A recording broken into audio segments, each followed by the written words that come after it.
Welcome to this presentation on Cramer basketball. I'm excited to share with you some of the pillars that we have with our business, a little bit of what it's about, the cool things that we have going on. I hope that you can take away some things from maybe motivational, maybe learn about business perhaps, some takeaways of just getting to know me a little bit more and what makes me tick. Maybe that's what I'm hoping for most of all out of this.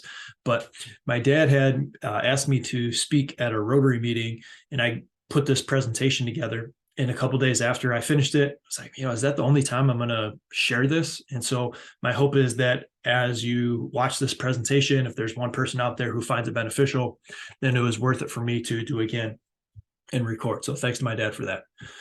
Before we get into this presentation, take a look at the 4 pillars below Cramer basketball right here: faith, passion, service, and sacrifice. I want that to be evident in what I do, whether it is in my job or it is in my life. Right? I want those are our 4 pillars of Cramer basketball. All right. Faith is a foundation. It allows you to go out and do what it is that you do at a high level, because that is the bread and butter, baby. That's the foundation for how you live your life. And from a basketball standpoint, that can affect our confidence, right? And so the more work you put in, the more confidence that's going to build, the more faith that you can have that you can perform at a high level, right? The passion, I hope people see and they feel my passion. Passion is something that is contagious. You can't necessarily describe it, but you know when it's there and you know when it's not, right? And so my hope is with Cramer basketball, people can hear and feel and see my passion, and they can carry that over to anything else that they're doing. Service is a big one, because I think in anything that we do, it's better when we're benefiting other people. What I do is 100% a service-based business. We serve thousands of players around the country. We serve coaches from around the country, and we want to help you do what you do and love to do better, right? And so as we go about our day, are you benefiting others, or you're benefiting yourself, right? It's better when we're benefiting others. You want to be a fountain, not a drain, right? You want to give. And then the sacrifice, anything worth doing at a high level takes sacrifice. It takes time. It takes blood, sweat, and tears. And so we want to make sure that all of our players have a good understanding of, if you want to be really good at something, it takes a lot of sacrifice. It means sacrificing certain things that may be good. You got to give some things up if you want to get some things back in return down the road that are going to be even better. So you got to sacrifice. Now, as we get into this presentation, I want you to ask yourself, when you were a kid, what did you want to be when you grow up?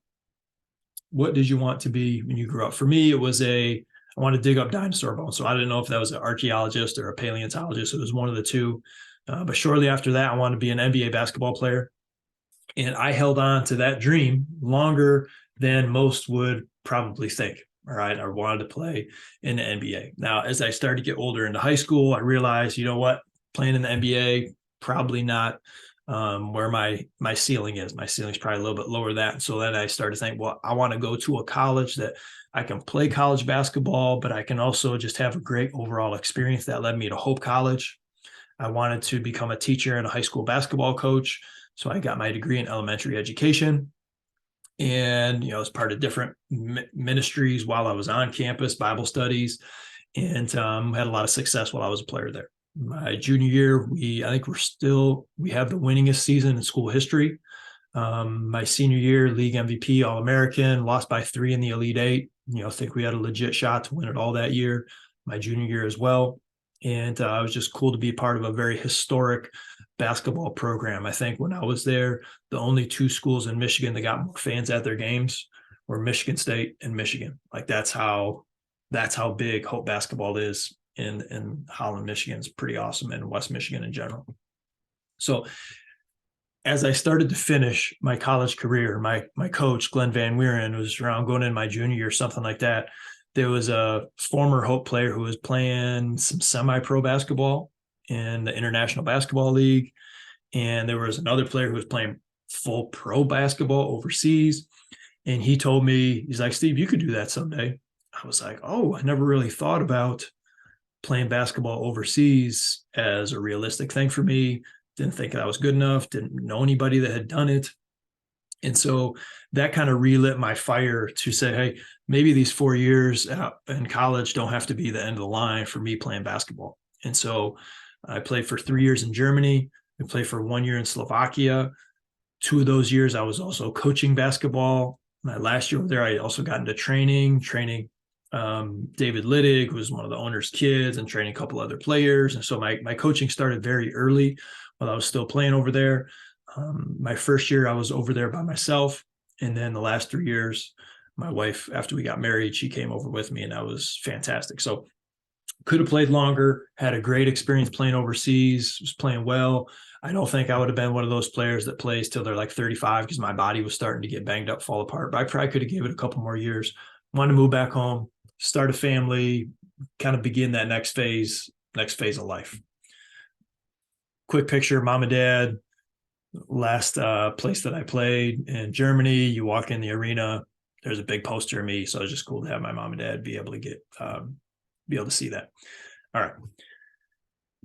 Take a look at this photo. This is from one of our basketball camps at Laker Schools. Shout out to Laker Schools. Some of our students here, Laker young students. And let's look at a couple of these pictures real quick. Okay. One, this face right here. What do you see when you look at that face? I see joy. Just pure, unadulterated joy. I mean, that gets me excited when I see this picture. It reminds me of my why, right? I got to talk a little bit about my why with our four pillars. I mean, this is a why. I always knew I wanted to work with young people. Always knew I wanted to work with kids. And that's why I got my degree in elementary education. I always wanted to be a high school coach. And I just love this age group. And there's so much development we can get at the young age levels. And it's great to see the joy in the game. Okay. Let's look at this picture in the back, right? So this is a tag game. They're dribbling around these two cones. Person behind is trying to tag the person in front, right? And they got like 15 seconds to do it. That's the focus, right? That's the eye of the tiger that you're looking at right there. Focused, eyes are up, looking, like intense, like we're getting after it, working really, really hard. I love that. I mean, we're getting after it right here. That's so exciting to me. And then this smile right here this is challenging and fun at the same time. That's what that smile looks like to me. Okay. And so we're seeing all of these different things that just get me so excited to do what I love to do. I get so fired up to do a single basketball camp or a workout, whether there's one kid in there, or whether there's 70 kids that we're going to work with throughout the course of the day.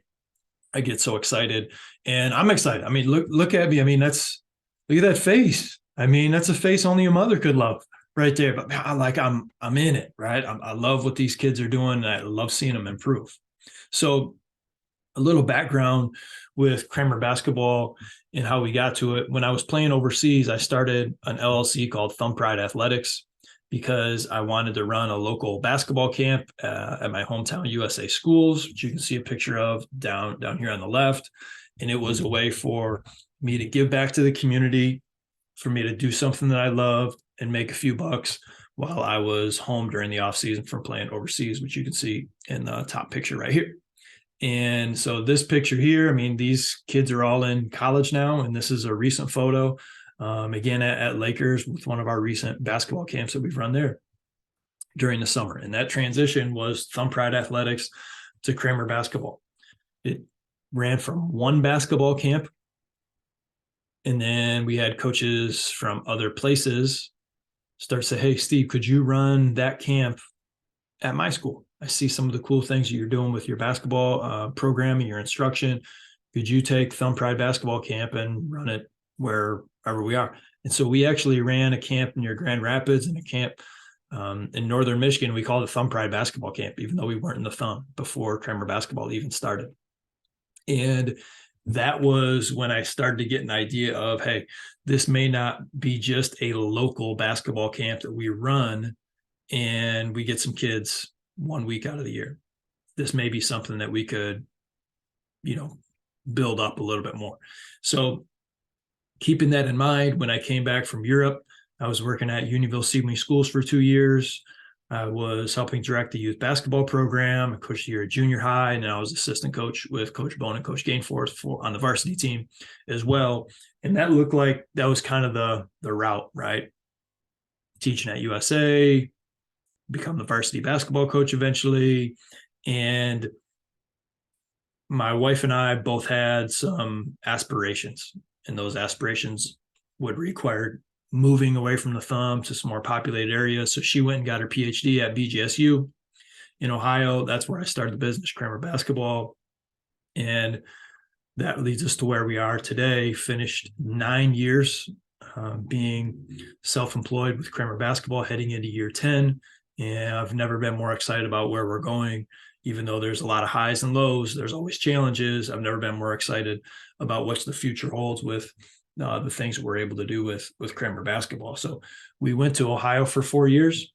My wife got her PhD. I said, hey, give me 4 years to try to make this business legit. I felt like after year 3, it was legit. And I was saying, hey, this is something that I can take, and no matter where I live, there's going to be enough to pay the bills. And this is a legitimate job, which was all I could ask for. I didn't want anything flashy, anything glamorous. Didn't want to be a celebrity trainer, NBA coach, skills coach, college coaching. I wanted to make a living doing what I love, and that's working with young kids, playing basketball, making a positive impact. And so by year 3, that was pretty legit. As I mentioned, we began in 2014 was when we transitioned from Thumb Pride into Cramer Basketball. This is our business. And we've trained in Germany, Michigan, Ohio, Indiana, South Carolina. We might be adding North Carolina to that list this summer. We've worked with pro players down to the youth level. We specifically work with high school basketball players and high school teams the most. Like if there was just an age group that we work with the most, it's the high school level. And, I love that because it allows us to partner with different basketball programs in different states, work with their teams, help them from a player development standpoint, especially shooting, ball handling, finishing, even get into some X's and O's as far as strategy, how their offense works, and some defensive concepts as well. So we love trying to see how we can serve and fill different needs that basketball coaches and programs are looking for, and then we come in and help them do that. And obviously we still run some of our own stuff where I rent out a gym, different places, and players from all over the place can come and attend. So if you were to break down what it is that we do in 4 simple words, I'd say it's high intensity, detailed instruction. High intensity, detailed instruction. We get after it. We work. It's challenging. It's tough. We can't grow taller. There's a lot of physical limitations, just how you were born. We can't control. There's plenty of things in life we can't control, but we can control our intensity. And we can really focus on detail. And that's what I take a lot of pride in, is our intensity and the detail of the instruction, from footwork and pivoting and accelerating and decelerating and playing angles and using spacing out on the court, all the little things that, kind of can be looked at from, like, most people just don't see. They just don't see, right? And I see those things because this is what I do, right? With that said, if kids are in a positive learning environment where they're held to high standards, where we have high expectations for behavior, for how they treat one another, for how hard they work, that's something that everybody wants. That's going to help young people become positive members of society. That's going to help high school basketball programs feel good about, one, who they're bringing in to work with their players, but that's going to have carry over into their own team, their own community, their own basketball program at different levels. That's something that you want to build as well. And obviously we want you to win, right? We want you to win as a player, and more importantly, we want you to win as a team. And so we're teaching you how to be better at what you do, to put yourself in the best position possible to be more successful. Okay.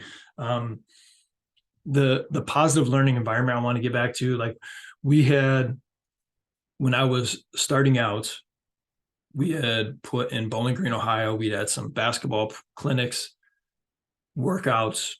We'd upload a couple summer basketball camps. And I'll never forget, one day we had a parent who signed up for all of them. And it would end up being like $400 or $500 of stuff that they had all signed up for. And again, I'm just trying to get this thing moving. And so I saw that money come in. I was like, wow, this is amazing, right? And so I actually called the guy And I was talking to him, thanking him, like, look forward to working with your son. And what he said is stuck with me. And he said, Steve, I want, the more my son is around you, the better. And I was like, wow, this isn't just about basketball. This isn't just about helping him perform better and have a better jump shot. He's seeing the impact that I've had on his son beyond basketball because of the things that we focus on that are not basketball related, they're just life related, and how far that can go. And so that meant a lot to me. And it let me know the standards, the pillars that we have, the expectations that we have for our kids. Like, this stuff is beyond basketball. We know that the majority of the players we work with are not going to play college basketball. Even fewer are going to play even at the overseas professional level. So what's the lasting impact that we can have? It's the carryover of the traits that we teach on the basketball court that apply to life. That's what we're after. And that conversation will always stick with me as a parent and somebody now who has kids. I want to put my kids around other people that are going to make them better. Right. So whether my daughter's getting piano lessons or swimming lessons or whatever, is she in an environment where she's becoming a better person due to the people that she is around? That's my focus. And to hear that from another parent about me, I was like, okay, this is what it's all about, right? So from a business side of things, if you're curious, we hold summer basketball camps. We hold 9 straight weeks of camps. Even the week of 4th of July, we had a couple of camps last summer. We have open and closed camps. Open camps just mean anybody can come from any school. A lot of times that means me renting out a gym or facility. A closed camp is a private camp. We only work with the school that's bringing me in. Those become more and more common as we've continued to grow. Coaches wanting us to come in and work with their program. Sometimes that's only the high school. Sometimes that's youth level all the way on up. We do a ton of one-day clinics throughout the course of the year, weekends, and then those are skill specific. Our summer camps are skill specific as well, but we'll do a skills camp. We might do an attack skills camp, which is a little more isolated on attacking the basket off of the catch, off of the dribble, and then how do we finish when we get there. Our general skills camp, as I said, it's a little more general. We'll touch on a little bit of a lot of things: defense, passing, shooting, rebounding, gameplay. Shooting and finishing camps are extremely popular, and sometimes we even get into more philosophy aspects of the game as well. So those are the 2 big chunks of what I do from a business standpoint, is our summer basketball camps and the one-day clinics that we run. We will travel to run these clinics. I'm in Myrtle Beach, South Carolina this weekend. I will have a clinic in Michigan and Ohio. That's been one of the biggest reasons for me to have the ability to travel and to live in different places where we may not be as big as we're going to be or as I'd like to be, is because this has been something that we had from the beginning. We will go to you. You don't need to come to me. My gym, I don't have a gym, right? That's not the plan for me to have a gym. That's not what I want. I don't want to look over a gym and I got to figure out who's, weed whacking the front of the facility and who's coming in to take care of the toilets and all that stuff probably end up being me, right? I don't want to do that. I want to concentrate on basketball, right? So I will go to you, and that's allowed us to be in business. When we moved down to Myrtle Beach, South Carolina, I had people saying, Steve, are you still going to be able to do what you do? And I get it, right? But the answer was yes. The answer was because we built it up to the point that we had so many camps and clinics running that if we never trained a player in South Carolina, it would still be a job. Now, it wouldn't be as big and successful as I'd like it to be, right? Without stuff here, which we're building, but I would still be able to do it. And was kind of the master plan. Was I always wanted to be a person that traveled to teach the game. I wanted to be someone that people thought highly enough of that they would say, hey, we will bring you out to work at our program. because we think that highly of your instruction. And that's just kind of how I've built that aspect of what I do. And it's paid off with how much we've traveled. We've lived in Michigan, Ohio, Indiana, South Carolina, and this has still been my full-time job. We obviously do individual and small group training. That's a piece of what we do. We do those on a weekly basis in the Myrtle Beach area. And the growing thing that we've been building is our online instruction, coachesedge.coach, our membership site. We serve coaches from around the country through our membership site. And it's been really cool to learn, grow, and meet more and more people through our coachesedge.coach website. A lot of that is brought in from the Coach's Edge podcast. If you're interested in a podcast, it's called Coach's Edge. And it's been just super, super cool and beneficial to see that aspect of our business grow. And then it also involves individual player programs, which is the Cramer basketball app, where kids can get a membership to our app for a monthly fee. And there's shooting programs, ball handling programs, finishing programs, strength and conditioning programs. Basically all the things that I wish I had when I was a player are in that app. I mean, if I had that when I was a kid, like I'd just be a worm on like a bookworm with that app, as far as being able to look on there and see what can I do to continue to get better, looking through those videos and drills and reps and shots and just getting better. And then the other parts of our business, we get sponsorships and we sell some gear, just a little bit. Sponsorships go a long way, especially with our Thumb Pride basketball camps. Be able to keep the cost lower than we might normally charge in other areas. Scholarship kids give larger discounts, people that might not be able to afford it. So that's local businesses. We do have one individual who he believes in what I'm doing so much. He pays me every month and he says, Steve, I want this money to go towards you being able to serve players and groups that may not be able to afford your service. And that's what I do with it. And that's just been really, really rewarding as well. And I like to think that we make some pretty cool gear that we can sell online or at our events as well. So as you think about what all of this entails, how do people find out about it? Being from Michigan, and sure, there were some people that knew my name locally, and that's how we were able to have Thumb Pride basketball camp. But for that to grow to the point that now we work with different players and teams that leading up to that specific day, I've never even seen and met before, right? How does this happen? It's still word of mouth. Social media is fantastic. It's very helpful, but without word of mouth, none of this happens. Okay. So people that have had positive experiences with you, sharing that with others, that's the name of the game. In fact, I would say the majority of my business, 90+%, would still be in place if we didn't have any social media at all, right? Getting an email list is huge, so you can contact and keep people updated on what you have going on. Podcast has been a phenomenal source for keeping in touch with different, touching base with coaches that I want to interview and learning from them, and also other people to continue to hear about the cool things that we have going on. And so that's been a huge benefit is our Coach's Edge podcast. And obviously as Cramer Basketball, we're on YouTube, Facebook, Instagram, Twitter. And what I found with social media usage for my business, at least, has been people, once they get to know you, then they follow you on social media, and then they keep tabs on you from there. So it's not necessarily that we're being found on social media as much as it's the tool that we use to keep in touch with people who we've come to know through probably word of mouth. So that's been a great, great tool as well.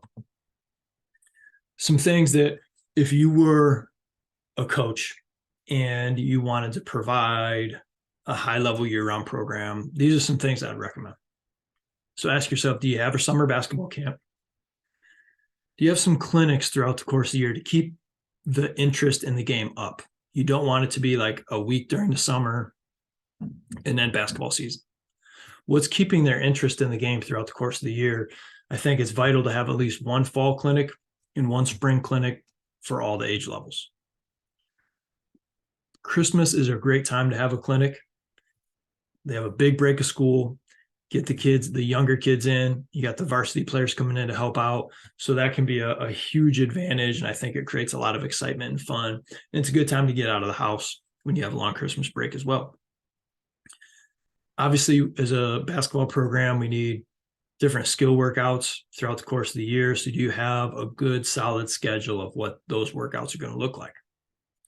We provide a player development app. So we're even going above and beyond saying, okay, you're going to do your workouts. Individuals want to work out or groups. You can access our app and really get to work. From a coaching standpoint, are you getting scrimmages lined up for your high school teams? Do you have a youth basketball league running during the wintertime? What are the team camps that you're going out to play different competition outside of your area? Not like you had to go out of state necessarily, but there's some really good team camp opportunities all over the place now. And then do you have a place for your kids to continue to work out before the season, especially if they're not in a fall sport? And then the in-season strength and conditioning aspect is vital. Are there ways that they're able to be healthy, to be strong, to be athletic throughout the course of the year? That's something you need to make sure that you're trying to provide for your kids as well. As we finish out this presentation, I just want you to chew on a couple things. So I want you to close your eyes, and I'm just going to read off about 15 or so different thoughts, ideas, and see what comes to mind when I say these things. Okay. So just relax for a second. Listen to these. Control the controllables, let God handle the rest. Control the controllables, let God handle the rest. What in your life do you have control over or need to take control over? And what are the things that you need to stop worrying about because they're out of your control? Let God handle it. Next one. When you leave this earth, did you give more than you took? Be humble. Everyone wants to critique. How many of us want to learn? It's a big one. Are you a fountain or a drain? Said that in the beginning. Are you a fountain or are you a drain? Ego. Ego stands for edging God out. What are you edging God out of? Success isn't a straight line. Move in the right direction.